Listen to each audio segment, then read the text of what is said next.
இது மகிமை நேரம். கர்த்தரும் இரட்சகருமாய் இருக்கிற இயேசு கிறிஸ்துவின் ஈடே இறைச்ச என்ப நாமத்தினாலே மகிமை டிவி நேயர்களை அன்புடன் வாழ்த்துகிறேன். மகிமை நேர நிகழ்ச்சியின் வாயிலாக உங்களை சந்திப்பதிலே மிகுந்த மகிழ்ச்சி அடைகிறேன். நாம் தொடர்ந்து நீதிமொழிகள் காட்டும் நீதியின் பாதைகள்.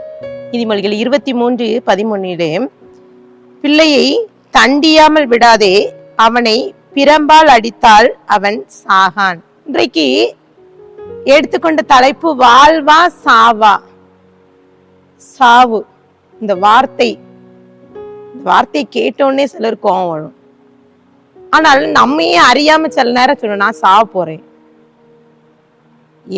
எந்த ஒரு பிரச்சனையா இருந்தாலும் சரி, நம் வாயில் வருகின்ற ஒரு வார்த்தை சாவு.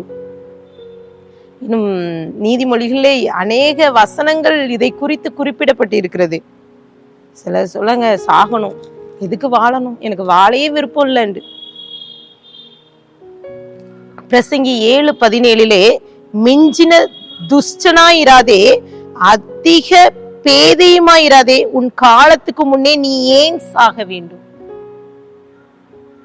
ஒருவேளை நமக்கு கர்த்தர் நிறைய காலங்களை தந்திருக்கிறாரு. நம்ம என்ன, நம்ம டிசைட் பண்ணிடுவோம், இதுக்கப்புறம் என் வாழ்க்கை லைஃப்ல எதுவும் நடக்காது, ஏன் வாழணுங்கிற வார்த்தை.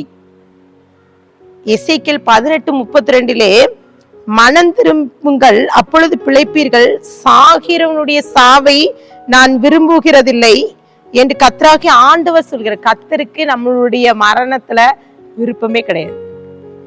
ஆண்டவருக்கு சாகிறவனுடைய சாவுக்கு மேல விருப்பமே இல்லை. மரணம் ஒரு பயம் நிறைந்தது. என்ன சொல்லுவாங்க, மரண வீட்டிற்கு செல்லும் போது சொல்லுவாங்க, சிலர் சொல்லுவாங்க, நல்ல சாவு பாருங்க, நல்லா பேசிட்டு இருந்தாரு, நைட்டு படுத்தாரு, அப்படியே அவர் மறிச்சிட்டாரு அப்படின்னு. சாவுல என்ன நல்ல சாவு கெட்ட சாவு? அப்போ கெட்ட சாவுன்னு ஒன்று இருக்கிறது. அப்போ அதை நாம் எப்படி நிர்ணயிக்கிறோம்? இவரு நம்ம ஜட்ஜ் பண்றோம். மரண வீட்டிலே வந்து சில அழுவோம்னு அழுதுட்டே இருப்போம். நல்லா யோசித்து பாருங்க, ஒரு குழந்தை பிறக்கிறது என்றால் அந்த குழந்தை அழ வேண்டும். அப்போது மருத்துவர்கள்லாம் பார்ப்பாங்க, அந்த பிள்ளை அழுது விட்டது என்று சொன்னால் ரொம்ப சந்தோஷமா இருக்கும். பெற்றோர்கள், உறவினர்கள் எல்லாம் சந்தோஷப்படும். அதான் அந்த குழந்தைக்கு முதல் துவக்கம். அது மரணம், அதாவது முடிவு, உலகத்தின் முடிவு வரும்போது அந்த மனிதன் சிரித்து கொண்டே படுத்து கொண்டிருக்கிறார். அதை பார்த்த நாம் எல்லாம் அழுகிறோம். இதான் வாழ்க்கையிலே நடக்கிற ஒரு தத்துவமான காரியம் என்று சொல்லி நீதிமொழிகளே போடப்பட்டிருக்குது. வாழ்வா சாவா, அப்படிதான் போய்கொண்டிருக்கோம். டெய்லி சில நேரங்க சில சொல்லிக்கொண்டே இருப்பாங்க, ஒண்ணு வாழணும் இல்லைன்னா சாகணும், இந்த வார்த்தையை சொல்லிட்டே இருப்பாங்க.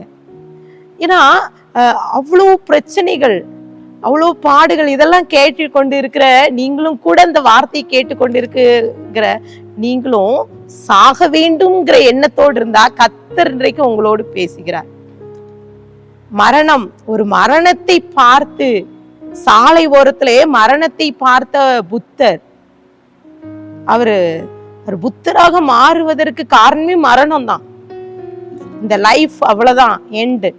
அதுக்கு பிறகு எதுவுமே கிடையாது, நம்ம இந்த உலகத்துல இருந்து எதையும் கொண்டு போவதில்லை என்று சொல்லி அவர் உணரும் தருவாயில தான் அந்த புத்தருக்கு ஞானம் பிறந்ததும்.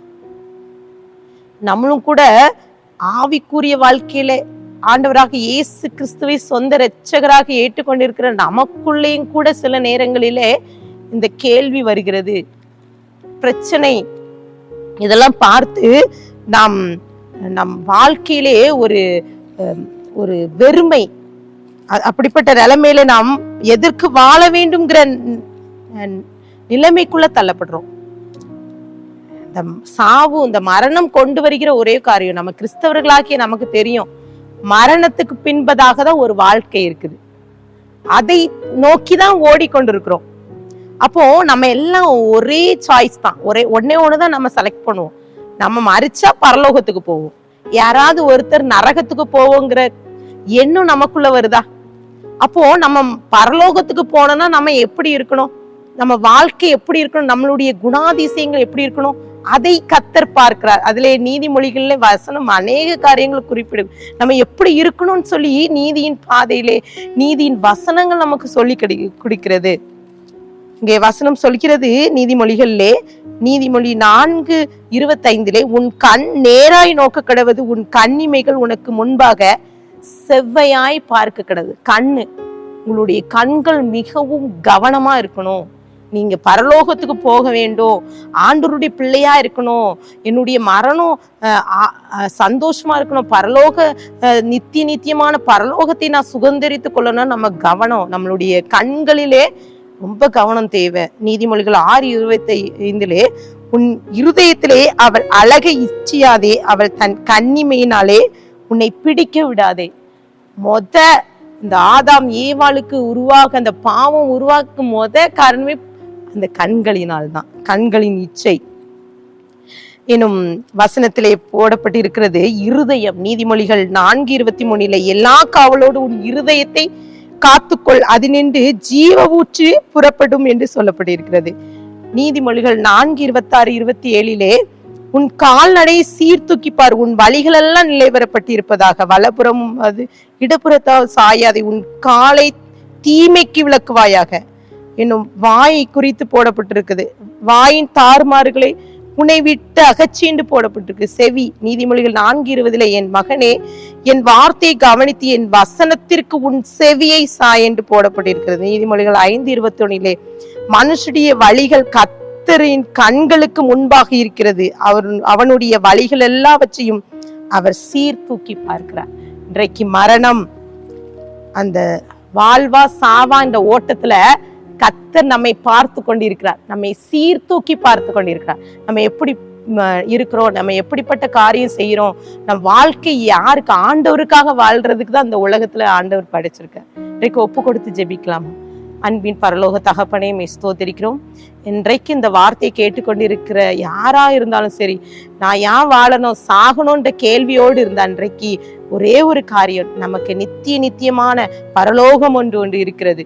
அதற்காக, அந்த ஓட்டத்திற்காக நாம் ஓடிக்கொண்டு இருக்கிறோம். கர்த்தர் அன்றைக்கு நம்மளுடைய என்னை பார்க்கிறீர், எங்களை சீர்தூக்கி பார்க்கிறீர், என்னுடைய கைகள் எங்களுடைய கால்கள் என்று சிந்தனைகளை செய்கின்ற செயல்கள் எல்லாத்தையும் பார்க்கிறேன்னு சொல்லிட்டு நாங்கள் இன்றைக்கு கற்றுக்கொண்டோம்.